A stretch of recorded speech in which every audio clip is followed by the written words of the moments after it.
नमस्कार दोस्तों, स्वागत है आपका नेक्स्ट इंडिया टाइम्स में। 15 जून की काली रात हम अपने घरों पर आराम से सो रहे थे। इंडिया चाइना की मुठभेड़ में हमने चाइनीज ऐप अनइंस्टॉल कर दिए थे। सोशल मीडिया पर भी अपने हिस्से का गुस्सा दिखा दिया था। यहाँ तक कि मीडिया ने तो चीन की फौज को कमजोर भी बता दिया था। लेकिन 16 जून को हमारी नींद तब जाकर टूटी जब हमें खबर मिली कि लद्दाख में भारतीय सैनिक शहीद हो गए, जिसमें भारतीय सेना के कर्नल रैंक के अधिकारी भी शामिल थे। रक्षा मामलों पर नजर रखने वाले कई पत्रकारों ने लिखा है, इस मुठभेड़ में गोली नहीं चलाई गई। जो चीन 40 दिन से भी ज्यादा वक्त से भारत के इलाकों में जमा हुआ था, जिसके बारे में हमें लगता था सरकारी स्तर पर बातचीत चल रही है, उसने हमारे इलाकों में आकर हमारे सैनिकों को क्रूरता से मार डाला। लेकिन हम में से कुछ लोग महज इस बात पर खुशी ढूंढ रहे हैं कि नुकसान चीन को भी हुआ है। वहीं कुछ लोग इस पर अभी भी अपनी राजनीति चमका रहे हैं। हर जगह शहादत का गम है और बदले का गुस्सा भी। लेकिन इन सभी बातों के बीच कुछ सवाल गुम हो रहे हैं, जिन सवालों के जवाब देने से नरेंद्र मोदी सरकार अब तक बचती आई है। भारत और चीन के सैनिक मुठभेड़ में गोली नहीं चला सकते हैं। इसके लिए दोनों देशों के बीच संधि करार हुआ था। लेकिन मुठभेड़ में आए दिन मारपीट होती रहती थी। मारपीट भी इतनी क्रूरता से नहीं होती थी कि किसी की जान चली जाए। ये सचमुच बड़ी घटना है। लद्दाख में भारत और चाइना के विवाद को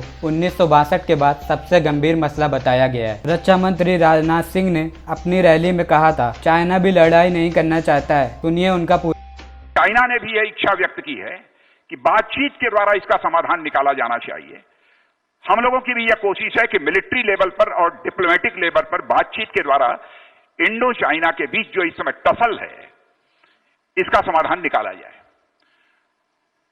और मैं विपक्ष के बंधुओं को भी मैं कहना चाहता हूं, सभी नेताओं को भी मैं कहना चाहता हूं, हमारी सरकार किसी को अंधेरे में नहीं रखेगी। न भारत की संसद को अंधेरे में रखेगी, न किसी को अंधेरे में रखेगी। उचित समय पर हम इसका खुलासा करेंगे, हम यह बताएंगे। लेकिन इतनी बात मैं विश्वास के साथ कह सकता हूं कि हम अपने राष्ट्रीय स्वाभिमान, नेशनल प्राइड से किसी भी सूरत में समझौता नहीं करेंगे। यह हम आपको भरोसा दिलाते हैं। वहीं 7 जून को अमित शाह ने भी कहा कि अमेरिका, इस्राइल के अलावा कोई अपनी सीमाओं की रक्षा कर सकता है तो वो भारत है। और इसके साथ ही भारत की रक्षा नीति को वैश्विक स्वीकृति मिली। पूरा दुनिया ये मानने लगा कि अमेरिका और इजराइल के बाद अगर कोई देश अपनी सीमाओं की रक्षा करने के लिए सक्षम है तो उसमें तीसरा नाम हमारे महान भारत का जोड़ने का काम किया।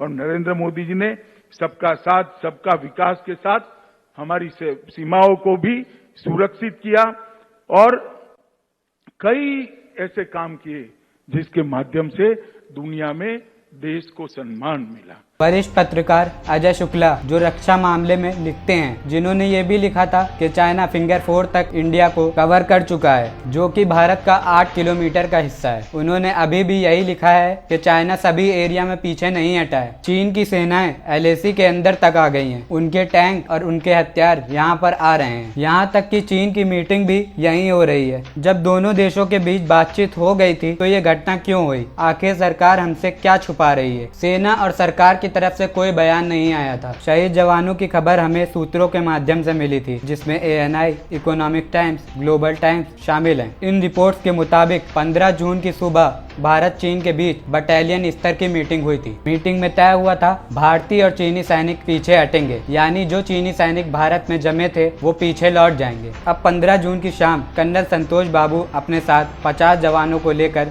देखने गए थे, कहीं चीनी सैनिक वापस तो नहीं आ रहे हैं। जवानों ने चीनी सैनिकों के बनाए स्ट्रक्चर और टेंट को ढहाना स्टार्ट कर दिया था। जवान ऐसा कर ही रहे थे कि चीनी सैनिक फिर से वहाँ धीरे धीरे आने लगे। करीब 250 से ज्यादा चीनी सैनिक वहाँ आ गए। सुबह की सुलह के बावजूद तनातनी फिर से शुरू हो गई। चीनी सैनिकों के हाथ में लाठियां थी और लाठियों में नुकीले कीले और तार लगे थे। दोनों सेनाओं के बीच में मुठभेड़ शुरू हो गई। यह मारपीट गलवान नदी के किनारे हो रही थी।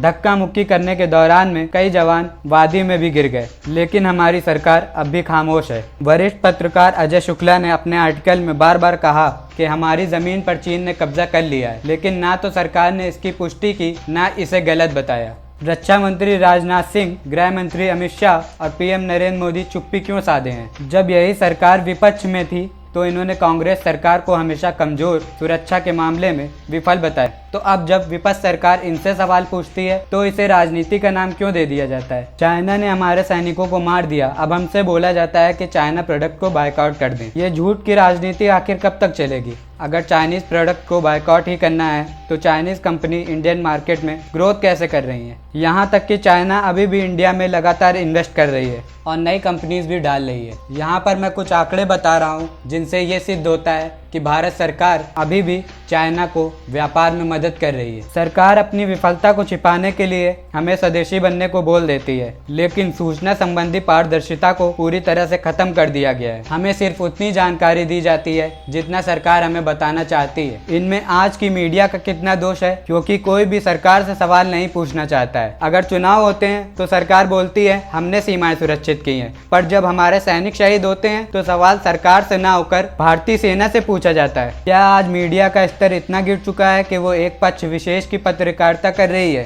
सवाल बहुत हैं, पर आज प्रमुख ये है इंडिया चाइना मुठभेड़ पर सरकार कब अपनी चुप्पी खोलेगी। अगर सरकार से कोई सवाल करता भी है तो इनकी IT सेल सवाल करने वाले को देशद्रोही साबित करने में लग जाती है, उसकी आवाज को दबा दिया जाता है। क्या भारत जैसा लोकतांत्रिक देश अब चीन और साउथ कोरिया के जैसे बनने वाला है?